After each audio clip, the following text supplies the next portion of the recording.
playing World of Tanks console makes me want to gouge my eyes out with a blunt and rusty spoon sometimes. However, today's video is going to showcase the vehicles that make that happen, and let me know what you actually think of the most hated vehicles that you just despise coming up against and that are just blatantly overpowered, that Wargaming consistently add into the game, and it really does frustrate you, because that's what I'm going to be showcasing in today's video. We're going to go through the most hated, most disgusting tanks that you'll see tier for tier, whether they are blatantly overpowered, maybe they're just really annoying to come up against in certain situations, and that's exactly what we're after.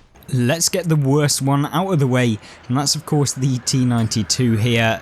I'm sure if you've played World of Tanks console anywhere near the top tiers, if you've played tier 8 and you've come up against this bad boy, you'll know exactly what this thing can do. It has the highest alpha damage within World War II and will just wreck you regardless of what tank you're in. You could be in a heavy tank, but you'll still get whacked for 1000 damage with the premium HE, which of course most players will pay for, and yeah, the artillery is of course the main one, and I'm sure you guys cannot disagree. This thing is just disgusting, along with some of the other, you know, not even just the tier 10 version, the tier 9's horrible as well, and then you get auto-loading artillery, which don't have the nerf currently within console, which makes it even worse. But yeah, I think, let me know what you think about artillery. Do you want to see any changes to them? I think Wargaming are planning to make some artillery 2.0 version changes where they'll be looking at rebalancing the artillery pieces within the game, but let me know in the comment section down below. Another tank that is just blatantly, disgustingly kind of pay to win, overpowered, is the Hellcat 105. This is essentially a tier 6 Hellcat with, as the name implies, a 105mm that can do 320 damage with the standard rounds. But don't worry, because if you load premium in this premium vehicle, you get extra penetration. Oh, it's nice, as standard. Oh, that must mean you probably end up with less damage, or, you know, equal damage. Nope, you actually get 30 more damage with the premium rounds in the Hellcat 105, making firing AP rounds in this tank completely pointless. And yeah, so pay to win in all senses. There's literally no downside to firing the kind of heat ammunition, other than the fact that your max speed of your heat rounds goes down by 50 meters a second, which is not really any change that's going to really affect you in any negative regard. So yeah, just a completely disgusting tank that probably shouldn't be in the game as it currently stands, and the reload of this tank's disgusting, 65 kilometers an hour. There's literally no drawbacks to playing this over the Hellcat, and the Hellcat is already one of the Seal Clubber tanks, so this is just even worse, hence why I've managed to pick up an average damage in about like 40 games of like 2,500 damage in a tier 6. Yeah, just utterly bonkers, this tank. Heading our way back up to tier 10, we have of course the one that you never want to get hit by, and that's the FV4005 Stage 2, or the FV215B183, you know, the ones that tend to take 90% of your hit points if they manage to hit you and pen you, and yeah, they definitely don't have that bad accuracy, so yeah, you can get penned, especially if you're playing a paper tank. These are just the ones that destroy you in half and tear you a new one, so yeah, not a particularly a tank line that I've enjoyed coming up against. Obviously, as you can see with the 3 marks, I've enjoyed playing, but that pretty much sums up this tank, why it's so fun to play, and also just one that you really don't want to have to deal with within the game, at least if it's a 1v1 at the end of the game. These are the tanks that really you fear from, because you have no idea where they can be, and they're going to slap you for 1450 alpha damage on console, or 1850 with the PC version as well. So yeah, just, oh god, I hate these tanks. What kind of everyone hates this tank series slash video would this be if we didn't have the one that everybody just despises at tier 7 and tier 5 and upwards? It's basically the Dreadnought KV2, a KV2 that has good accuracy, it's mobile, it has 250 heat pen and a traversable turret, meaning that you can basically be like an SU-152 but fast, and also have a turret, which makes it much more flexible, and it will just demolish the opponents in front of you. You can pretty much play tier 9 games, and to be honest with you, you probably do want to play tier 9 games because you can just pummel your round straight through the front of those tier 9s and they have more hit points to farm. So yeah, tier 7 that just demolishes, and especially if you're coming up against tier 5s, you can pretty much one-shot all of the tier 5s in the game. So yeah, completely fair balance, and one that definitely annoys anyone playing the lower tiers below this tier, and certainly annoys the higher tiers because it's taking third of your hit points every single shot. If you're a tier 9, regardless of what tank you're playing, it's going to take a third of it when it does actually manage to pen you. So yeah, just a tank you want to avoid on the battlefield, or at least avoid taking the hit from. Maybe if you're in a mouse and you're angling, it's not so bad, but if you're playing any other tank, this is just an annoying tank regardless of the tier that you're playing up against it. We've got a double whammy here for you guys, 2 in a row here, both aligned next to each other.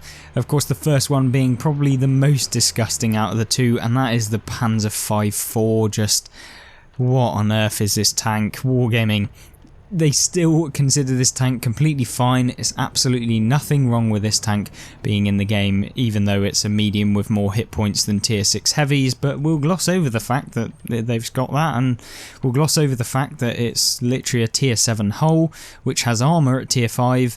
It can ram things, it goes 66 kilometers an hour.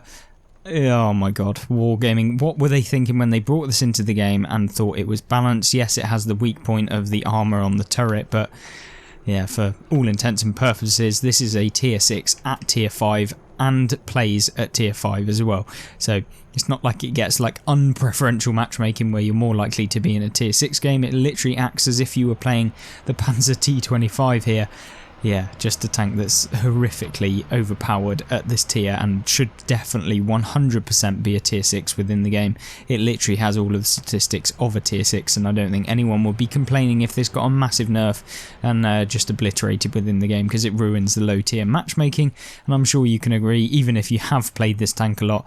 Like myself, I think I've played like 30 games in it or something like that, but I think it has like a 90% win rate or something like that. It's just, oh my god, unbelievable. Anyway, talking about the other in the duo, we have the captured KV1, which is essentially a KV1 that fires every like half a second. This thing has a ridiculous fire rate, and just that is what makes this tank just unbelievably good at dealing with a lot of the tanks that you'll be coming up against, even higher tier mediums. You know, you have DPM and the ability to pen them, especially when people just load premium in this tank, which of course it's a premium tank, and a lot of people who play this as a seal clubbing tank will just decide to load full premium and give it a go. There should be a video coming up soon as of the release of this video on the Capture KV1, showcasing just how overpowered it is in the game. But yeah, let's skip over this one because I don't know if I can deal with these tier 5 disgusting tanks anymore. Here we are, it's another worst tank within the game that you want to be facing, and it is of course the Machine. It's not necessarily because it's overpowered in all regards, it literally is just because it has everything that you'll possibly need from like a medium heavy kind of standpoint. This thing has just got it all. There's nothing it really lacks, other than the fact that the side armor is like paper and you can go through it, but frontally this thing is just a little bit of a beast. And if you get hold down and you have like 1280 alpha in this thing, when you combine the clip potential, because it has a 4-shot clip, and oh my god, the intra-clip reload 1.5 seconds.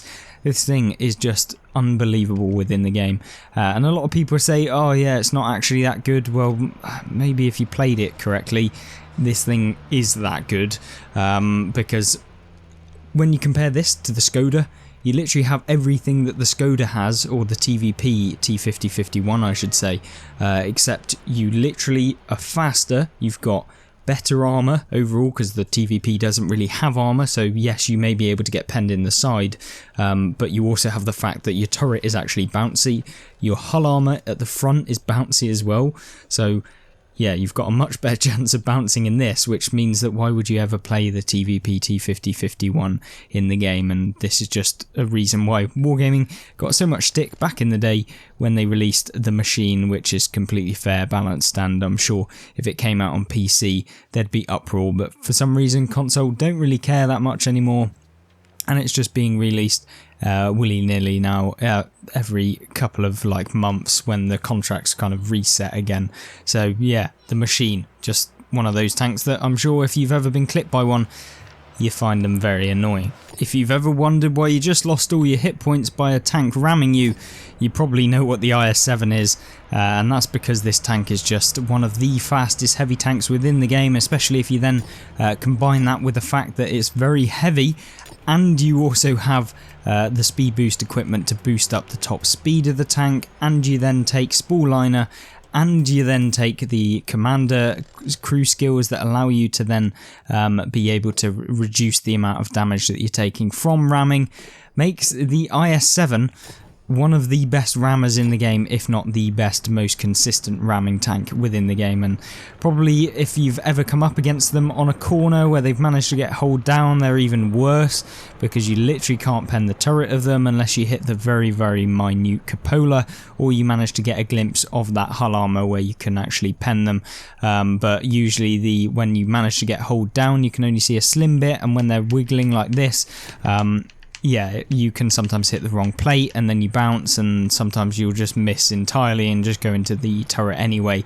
So yeah, a tank that definitely has kind of been buffed massively since the recent buffs within World of Tanks, and why it's probably one of the tanks that you want to get your hands on as kind of a beginner player or someone that's newer to the game. And certainly when I see one of these advancing rapidly towards me, and it's not kind of a YOLO play where they'd literally just take an early position and start solidifying that position using the IS-7, it can be so effective within the game, and will rinse you, especially if you're in a medium tank that can't really reliably pen the turret or the hull armor of this thing, and this thing will hit you back for 490 alpha as well, and the reload isn't actually awful on this. So there we go, the IS-7, another one that you probably dread to come up against in certain scenarios. Not necessarily all of them, but yeah, definitely one that is super annoying in those select kind of scenarios. Talking about the Russian heavy tanks, we've obviously got the Object 279E. I'm pretty sure everyone that's played World of Tanks knows exactly what this tank is like from the front. The armor model basically doesn't have any weak points from the front unless you've just got super high penetration and you can go through the upper plate, of which you'll need to be a tier 10 tank destroyer like a Jaeger, an Object 268, any of the high caliber, high alpha damage, high penetration kind of tank destroyers will be able to go through the front of the Object 279E on the flat. And yeah, it just means that when you're coming up against low tiers, there is nothing they can really do frontally against you, and especially if you play World of Tanks PC, this thing's even worse. There's literally more armor on the upper plate than on console. I believe they nerfed this when it came into console, but it still is so strong from the front, and although you can get penned quite easily in the side, often you come into contact with a lot of the opponents from your front, so it doesn't really matter that much. It's only when the enemy team start to win and manage to get round your flank that you really suffer in the Object 279E, and that's why I think it's such a fun tank to play, and one that I absolutely despise corner fighting with my heavy against this heavy within the game. So just be aware of the 279E and the fact that you really don't want to be face hugging it or just getting anywhere near it really in this kind of scenario.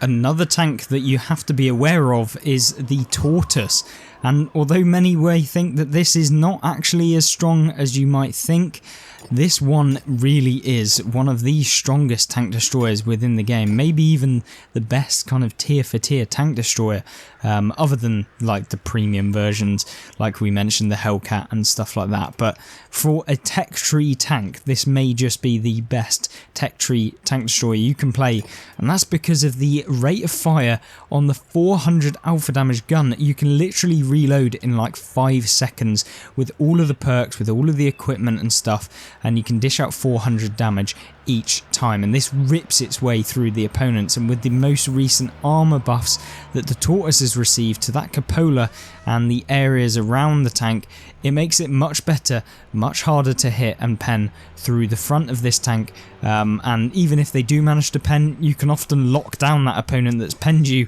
and just pummel your round straight through them, regardless of their kind of reload. You're just going to have a better reload than them. And the only tank I think that is better is actually the Badger in terms of the reload, but this tank has a lot more than the Badger tier for tier. So yeah, definitely a tank that is just unbelievably good within the game and has one of the highest DPMs within the game as well. So make sure you actually grind your way towards this one, and certainly if you're coming up against this thing within the game, don't think and underestimate this tank whatsoever. Definitely don't sit out in front of it if you do manage to get hit once, because that second shell is coming even quicker, especially if they have the 280 alpha damage gun, because that's 20.1 rate of fire rounds a minute, which has 230 alpha, but 20 rounds a minute means that it's going to be reloading in 3 seconds, just under, like 2.95 seconds or something like that. So oh my god, that is just horrific to come up against, and it will definitely retrack you in a matter of seconds.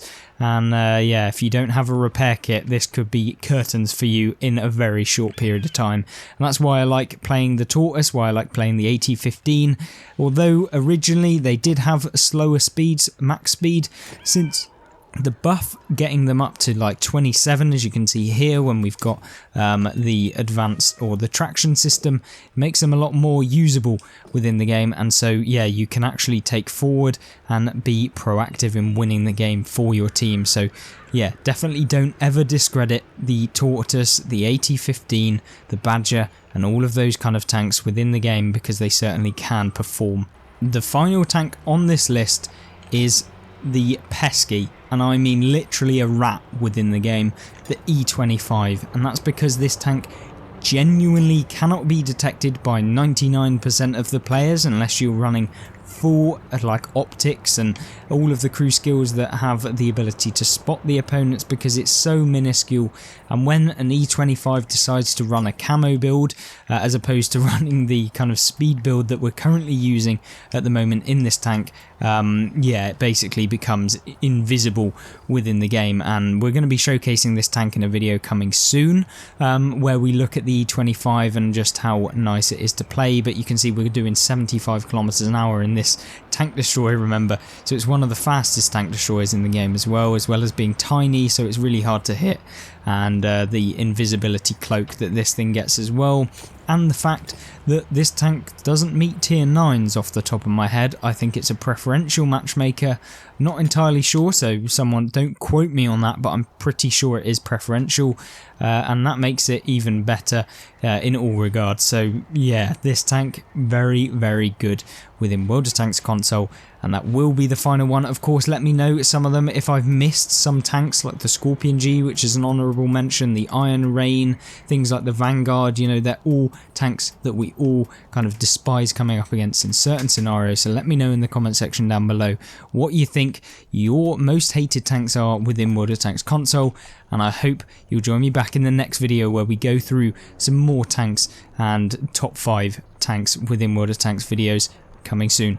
Goodbye.